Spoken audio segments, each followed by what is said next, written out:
गर्जा Maharashtra news, सदैव आपल्यासोबत। नमस्कार, गर्जा महाराष्ट्राच्या बुलेटिन मध्ये मी आयाज मोहसेन आपलं मनपूर्वक स्वागत करीत आहे। सर्वप्रथम पाहूया आजच्या हेडलाईन्स। हिवाळी अधिवेशनाला आजपासून नागपूरमध्ये सुरुवात। पहिल्याच दिवशी काँग्रेसचा आक्रमक पवित्रा। नागपुरात विधान भवनावर काँग्रेसने केला हल्लाबोल मोर्चा। साध्वी निरंजन प्रकरणी संसदेत पुन्हा एकदा गदारोळ। साध्वी प्रकरणातून विरोधक पुढे सरकणार की नाही, भाजप पुढे या मोठ्या प्रश्नाचे आव्हान। उपसभापतींनी विरोधकांचा प्रस्ताव फेटाळला। अहमदनगरमधील HIV बाधित 6 जोडप्यांनी केली आपल्या नव्या जीवनाची सुरुवात। आणि दिल्लीतील महिलांच्या सुरक्षेचा प्रश्न पुन्हा एकदा ऐरणीवर। 27 वर्षीय महिलेवर केला एका टॅक्सी ड्रायव्हरने पाशवी बलात्कार। मित्रांनो, आता पाहूया सविस्तर वृत्त।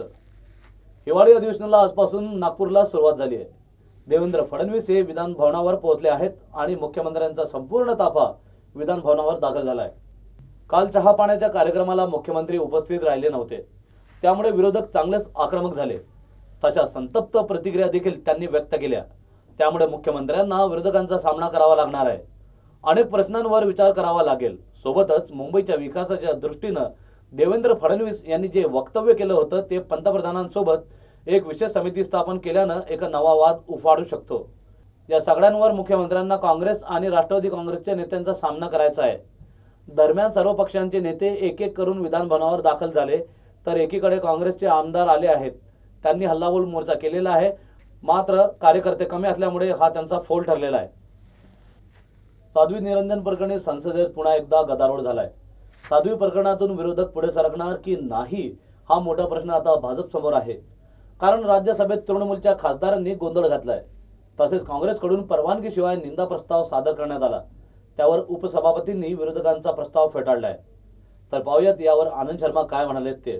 प्रधानमंत्री सदन में आने के बाद प्रतिपक्ष ने आपस में विचार विमर्श किया और मंत्री के इस्तीफे की मांग से अलग हटकर सरकार से ये आग्रह किया, अपील की कि एक सेंसर मोशन आए कि यह सदन इस वक्तव्य जो मंत्री का है उसको डिसअप्रूव करे। उस पर भी सरकार जब नहीं मानी तो हमने एक प्रस्तावना दी कि एक जनरल रेजोल्यूशन आ जाए कि कोई भी संसद सदस्य, कोई भी मंत्री मंडल का सदस्य अगर कोई ऐसी बात कहते हैं जिससे समाज के अंदर, देश के अंदर लोगों को भड़काया जाए, लोगों में विभाजन हो समाज में और संविधान का उल्लंघन हो, कानून का उल्लंघन हो, ऐसा कोई बयान ना दिया जाए। तो उनसे बुलवाया काय के लिए था?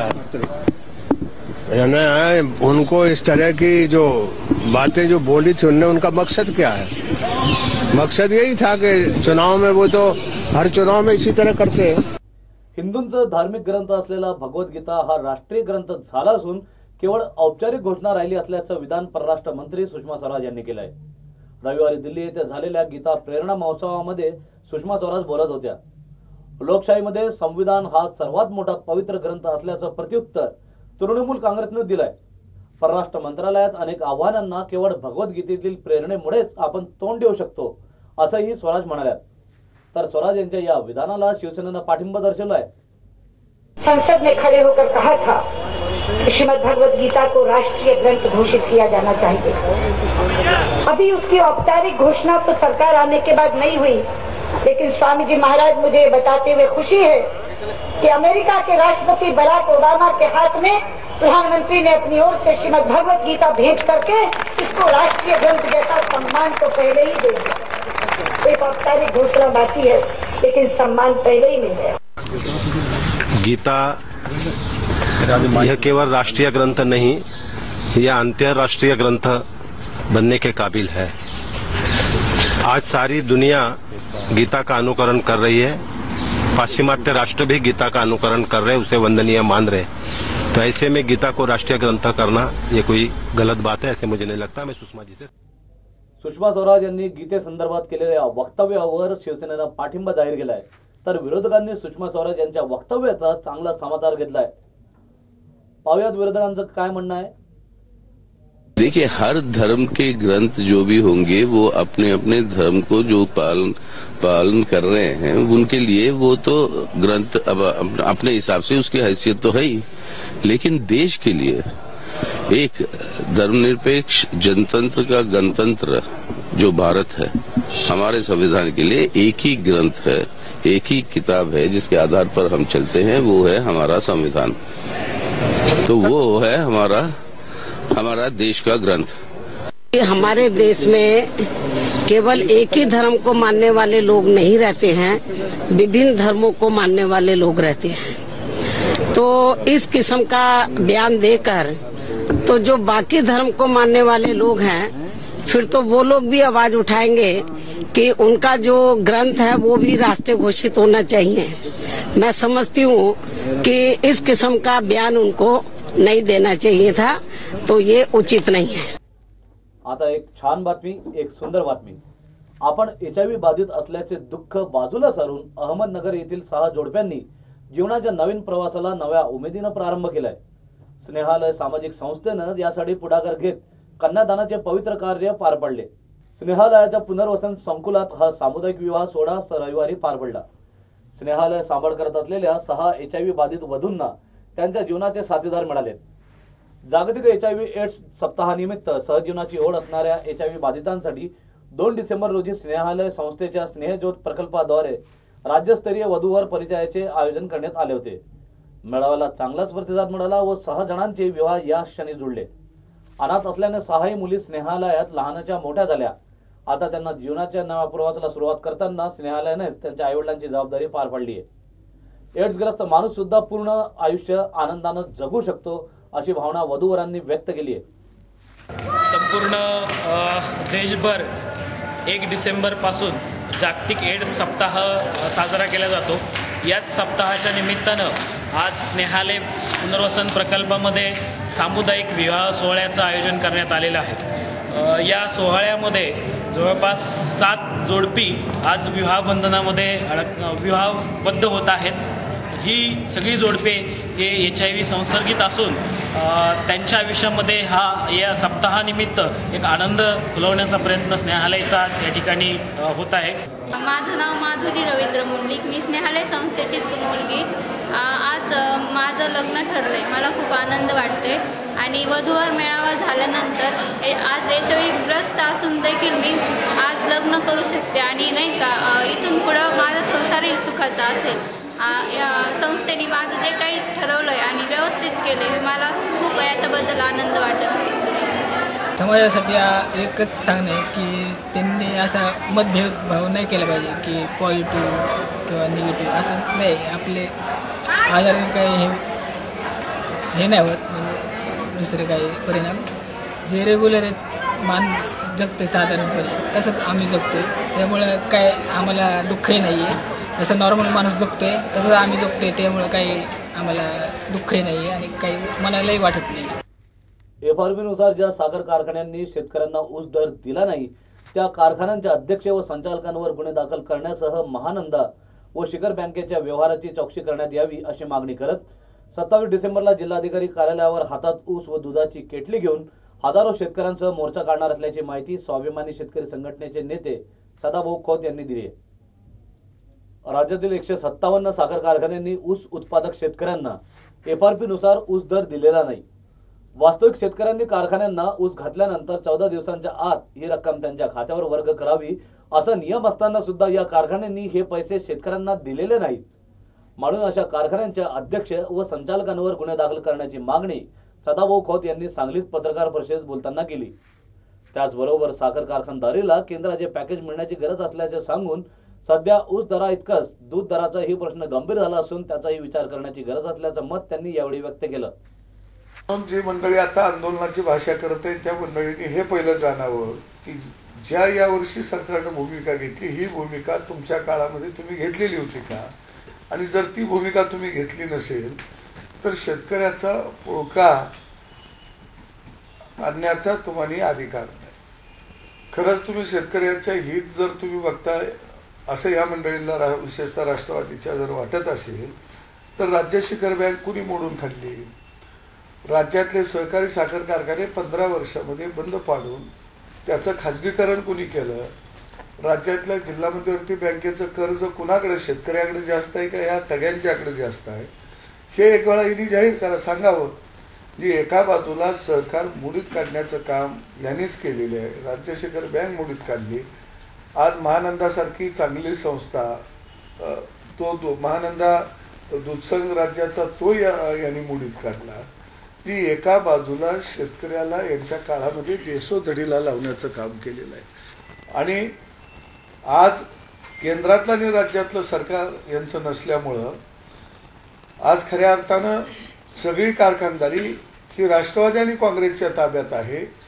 आणि मग शेतकऱ्याला बेठीस धरायचं, सरकारला आणि संघटनांना बदनाम करायचं, असा एक कुटील डाव या कारखानदारीनं आखलेला आहे. आणि म्हणून आमचं ह्याच्यातलं मागणं आहे, तुम्हाला वर्ण कधी मिळायचं त्यावेळी मिळू दे. FRP प्रमाणे जो साखर कारखाना उसाला भाव देणार नाही त्या कारखान्याचा चेअरमन आणि संचालक मंडळ यांच्या हातामध्ये बेड्या पडल्या पाहिजेत. ही आमची प्रमुख मागणी आहे या ऊस उत्पादकांच्या बाबतीमध्ये, आणि त्यामध्ये आम्ही कुठेही तडजोड करणार नाही. नागपूर शहर बस सेवेचे ठेके घेतलेल्या यशवंत ऑटो संस्थेनं 10 नवीन बसेसची खरेदी केली आहे. या बसेस शनिवारी नगरमध्ये दाखल झाल्या. 10 दिवसात शहर बस सेवा पूर्ववत सुरू होईल अशी माहिती महापौर तथा आमदार संग्राम जगताप यांनी दिली. विधानसभा निवडणुकीच्या अगोदर महापौर जगताप यांच्या पुढाकारातून यशवंत ऑटो संस्थेला शहर बस चालवण्याचा ठेका देण्यात आला. विधानसभा निवडणुकीची आचारसंहिता लागण्याची शक्यता असल्यानं घाईघाईत रेल्वेचे उद्घाटन उरकून सेवा सुरू करण्यात आली. मात्र प्रवासी वाहतूक परवाना नसल्यानं उपप्रादेशिक परिवहन विभागाच्या पत्रानंतर ही सेवा बंद पडली. गत 4 महिन्यांपासून बंद असलेली सेवा सुरू करण्यासाठी अभिकर्ता संस्थेनं 10 नवीन बसेस खरेदी केल्या. या बसेसचे उद्घाटन जगताप यांच्या हस्ते शनिवारी करण्यात आले. 10 दिवसात ही सेवा पूर्ववत होईल असं जगताप यांनी यावेळी म्हटलंय. नवी मुंबई विमानतळ उभारणीच्या मार्गातील आणखी एक प्रमुख अडथळा दूर झालाय. या प्रकल्पात केंद्र सरकारनं शेअर टीमला मान्यता दिल्यानं सिडकोला मोठाच दिलासा मिळाला. विमान सेवे व्यतिरिक्त इतर सेवांबाबत केंद्राकडून स्पष्टीकरण देण्यात आले. केंद्राच्या या स्पष्टीकरणामुळे विमानासाठी नवे गुंतवणूकदार ही निविदा सादर करतील असा अंदाज व्यक्त केला जात आहे. नवी मुंबई विमानतळ प्रकल्पाला गती देण्यासाठी काही दिवसांपूर्वी मुख्यमंत्री देवेंद्र फडणवीस यांनी नागरी हवाई वाहतूक मंत्री अशोक गजपती राजू यांच्याशी चर्चा केली होती. या प्रकल्पाबाबत इच्छुक गुंतवणूकदारांनी सिडकोकडे विचारणा केली होती. दरम्यान बोली लावणाऱ्या गुंतवणूकदारांसाठी पात्रतेसाठीचे अर्ज सादर करण्यासाठी जानेवारीच्या 3ऱ्या आठवड्यापर्यंत मुदतवाढ देण्यात आल्याचं सिडकोचे संचालक संजय भाटिया यांनी म्हटलंय. विमानतळाच्या निविदा आणखी स्पर्धात्मक होतील असेही ते म्हणाले. कंसेंट अवार्ड बन रहे हैं इस वक्त. मेरी अपेक्षा है कि अगले 1 महीने के अंदर वो प्रोसेस पूरी हो जाएगी और जिस दिन उनको हम एक्चुअल अवार्ड देंगे उसी दिन उनको दूसरी जगह जहां उनको लैंड दे रहे हैं 22.5% जो ज़मीन दे रहे हैं पुष्पक नगर में, उसका अलॉटमेंट लेटर उसी दिन साथ साथ दिया जाएगा. तो ये अंदाज़न 1 महीने के अंदर प्रोसेस पूरी होने की उम्मीद है. दूसरा, जिनको हम शिफ्ट कर रहे हैं विलेजेस, उसमें से 10 गाँव में से 8 गाँव के लोगों ने अपनी कंसेंट दे दी है. जहाँ उनको शिफ्ट करना है वहाँ उनको छोटे छोटे शहर बनाने हैं. वो शहर जैसे एक वडगर वाली जगह है, एक वाहल वाली जगह है, वहाँ जहाँ हम शहर बनाएंगे वहाँ पे उनको शिफ्ट करना है. तो वो थोड़ा सा लॉन्ग रन प्रोसेस है. एयरपोर्ट बनने का जो असली काम होता है, जो बिडर बनाता है, वो by the end of the next year शुरू होगा एंड बाय 2019 के बिगिनिंग में ये एयरपोर्ट की फ्लाइट शुरू हो जाए. मुंबई लोकलच्या छतावरून प्रवास करणं आणखी जिकिरीचा झालेला आहे. एका प्रवाशाच्या जीवावर हे प्रकरण बेतलंय. छतावर बसलेल्या एका प्रवाशाचा ओव्हरहेड वायरला स्पर्श झाल्यानं मृत्यू झालाय. ठाणे स्टेशनवरील प्लॅटफॉर्म क्रमांक 6 वर ही दुर्दैवी घटना घडली. या घटनेमुळे ओव्हरहेड वायरचा वीज पुरवठा खंडित करण्यात आला. परिणामी मध्य रेल्वेची मुंबईकडे येणारी जलद वाहतूक विस्कळीत झाली होती. मास्टर ब्लास्टर क्रिकेटपटू सचिन तेंडुलकरचे प्लेइंग इट माय वे हे आत्मचरित्र आणि प्रसिद्ध लेखक चेतन भगतचे हाफ गर्लफ्रेंड या पुस्तकांचे नुकतेच प्रकाशन झाले.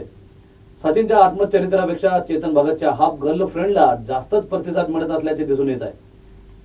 आतापर्यंत हाफ गर्लफ्रेंडच्या 20 लाख प्रती खपल्या असून या पुस्तकाचं दर 5 प्रतींमागे सचिनचे एक पुस्तक असे विक्रीचे प्रमाण असल्याचा दावा वितरकांचा आहे. सचिन आणि चेतन भगत दोघीही सर्वसामान्यात लोकप्रिय आहेत.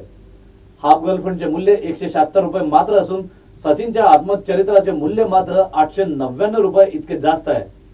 किमतीमधील तफावत हे या दोघांच्या पुस्तक विक्रीमधील कारण असल्याचं वितरकांचं म्हणणं आहे. तसेच हाफ गर्लफ्रेंडवर चित्रपट येऊ घातल्याने देखील वाचक वर्ग याकडे आश्चर्यानं वळत आहे.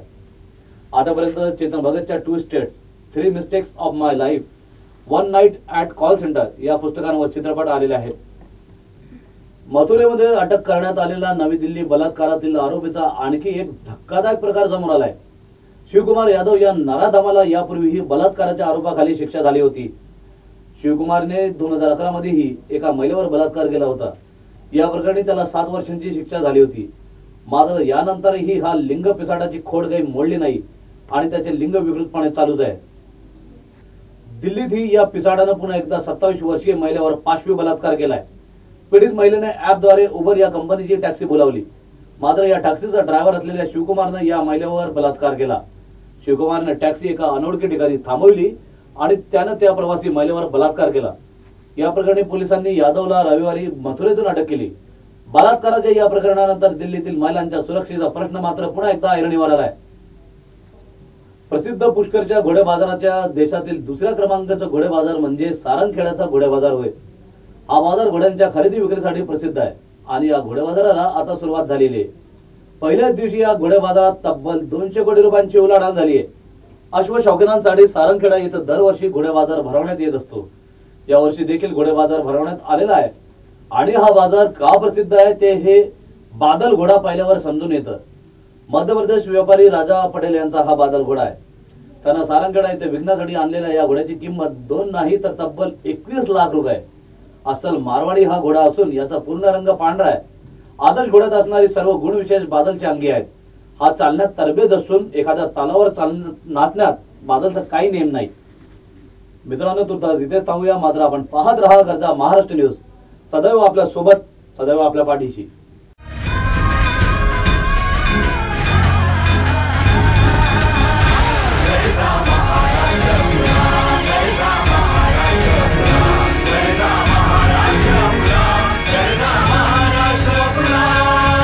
गरजा महाराष्ट्र न्यूज, सदैव आपल्यासोबत.